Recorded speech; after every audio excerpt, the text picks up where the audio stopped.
اسے پتہ نہیں تھا کہ جماعت کا وقت کیا ہے، اس نے 2 رکعتیں ادا کرنی ہے، جماعت کا وقت ہو گیا ہے، اقامت کہہ دی گئی ہے، اس کے لیے کیا حکم ہے کہ وہ نماز جاری رکھے یا ختم کر دے؟ اس میں جو بات بسم اللہ الرحمن الرحیم جو بات سمجھ آتی ہے، سوال یہ ہے کہ ایک آدمی آیا مسجد میں،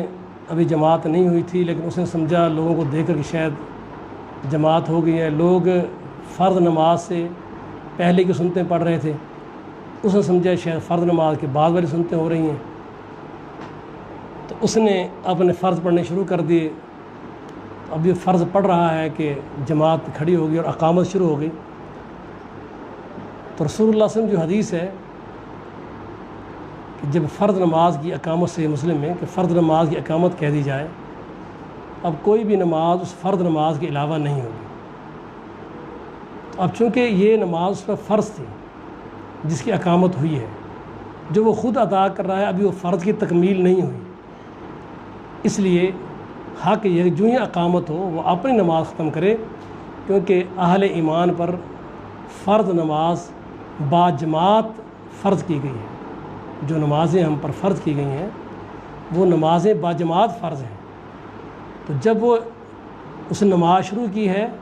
اب اس کو احساس ہوا ہے کہ نماز تو اقامت ہو گئی ہے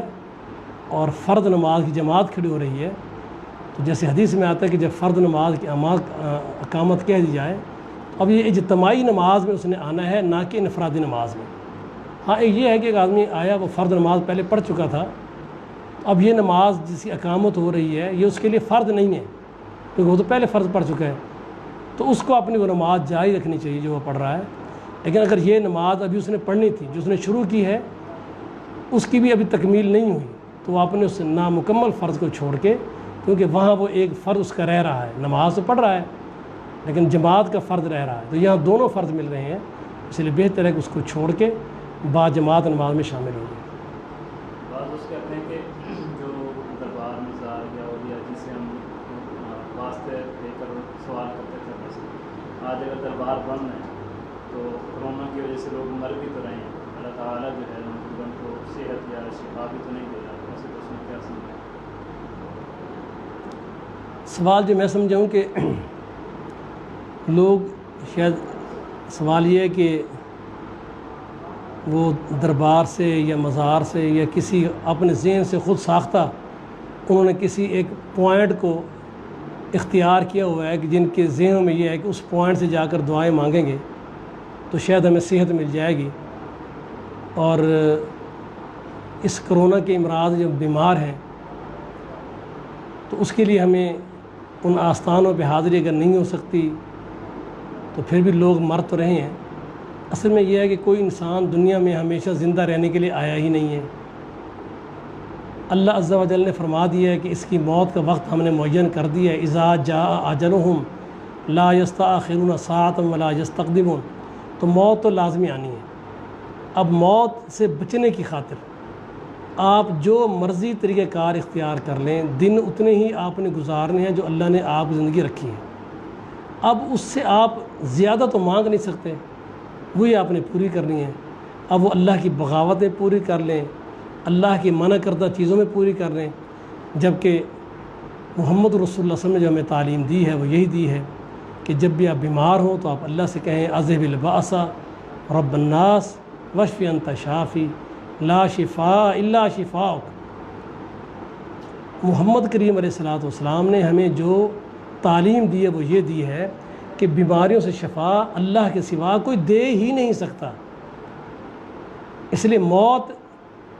اس کا یہ معنی نہیں ہے کہ موت نہیں آئے گی، موت تو صحت مند ہو تب بھی آئے گی، بیمار ہے تب بھی آئے گی۔ لہذا جب کوئی بندہ بیمار ہو اذا مرضت فهو یشفین، قرآن پاک میں ابراہیم علیہ السلام نے بھی اللہ نے ذکر کیا ہے ان کا کہ وہ اللہ سے اللہ میں بیمار میں ہوتا ہوں شفا تو دیتا ہے، تو شفا جو ہے وہ تو اللہ عز و جل دیتے ہیں، اللہ کے سوا کسی اور مقام پہ جا کر کسی مندر پر، کسی گرجا پر، کسی آستانے پر، کسی مزار پر اگر آپ اللہ کے سوا کسی اور مقام پر اللہ کے غیر سے صحت کی امید لے کر جاتے ہیں تو یہ شرک ہے، جو بالکل جائز نہیں ہے۔ آپ ما فوق الاسباب، صحت میرے رب کے پاس ہے، تحت الاسباب بھی ہے، فوق الاسباب بھی ہے. تحت الاسباب آپ کوشش کر سکتے ہیں, فوق الاسباب ایک ہی ہستی ہے جو صحت دے گی, اللہ عز و جل ہے.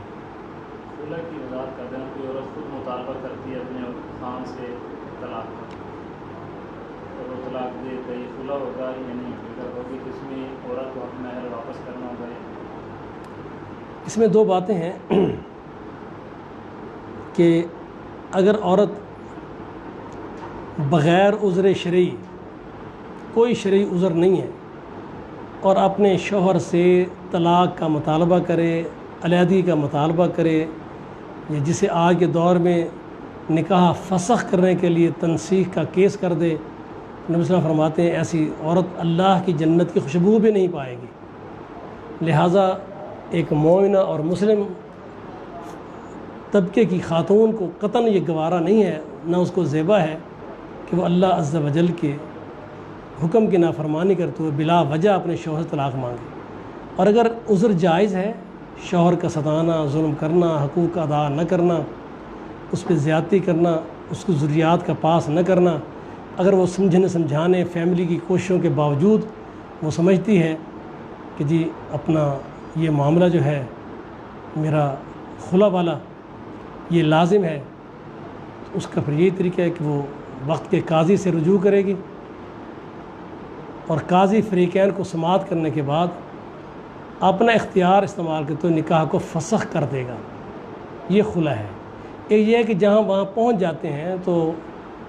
قاضی ان کو کمپرومائز کرا دیتے ہیں کہ ٹھیک ہے یار تم چھوڑو, اس عورت کو طلاق دے دو, یا اپنا حق مہر تم کو دے دیتی ہے. اگر وہ طلاق کا پروسیس اختیار کرتے ہیں تو طلاق کے حکم میں آئے گا, اور اگر طلاق کی بجائے قاضی وقت نکاح کو فسخ کرتا ہے تو وہ خلا کے حکم میں آئے گا, اور کمپرومائز کرا کے طلاق کروا دیتا ہے تو طلاق کے حکم میں آئے گا. واللہ اعلم. نماز میں سب بندی ہے, اس کو پاؤں میں لانا ضروری ہے, یا جیسے آج کل حالات ہیں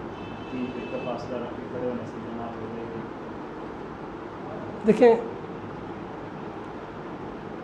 ہر ایک شریعت کا اپنا اپنا اصول ہے. نماز کا ایک پورا کنسیپٹ اسلام نے تمہیں پوری ایک حیت دی ہے, طریقہ کار دی ہے. اس میں قیام ہے, رکوع ہے, سجود ہے, قبلہ رخ ہے, کپڑوں کی پاکیزگی ہے, پورا ایک سیٹ اپ ہے جس کے طریقے سے آپ نماز پڑھیں گے. ایسے ہی جماعت کا بھی ایک طریق اللہ کے پیغمبر نے امت کو دی ہے. اس کے لیے لازم ہے کہ جب آپ صف بندی کریں گے تو قدم سے قدم, کندھے سے کندھا ملا کے کھڑے ہوں. اب سوال یہ پیدا ہوتا ہے کہ لوگ کہتے ہیں کہ فاصلہ رکھا جائے. اس میں علماء کی 2 رائے ہیں. میرا موقف یہی ہے کہ 4 فرض آپ نے پڑھنے ہیں, 7-8 منٹ کی نماز ہے, بقیہ سنتے نفلیں اپنے گھروں میں پڑھ لیں, مسجد سے دور دور کھڑے ہو کے پڑھ لیں. جو جماعت کا صحیح کنسیپٹ ہے صف بندی کا, جیسے نماز شرعی حیت کے مطابق ادا کی جائے, جماعت بھی شرعی حیت کے مطابق ادا کی جائے. تو اس میں ماسک وغیرہ یہ چیزیں ہیں. اگر آپ تھوڑا سا درمیان میں کوئی فاصلہ رکھتے ہیں تو وہ بھی کم از کم اتنا نہ ہو کہ اس سے محسوس یہ ہو کہ جماعت ہی نہیں ہو رہی.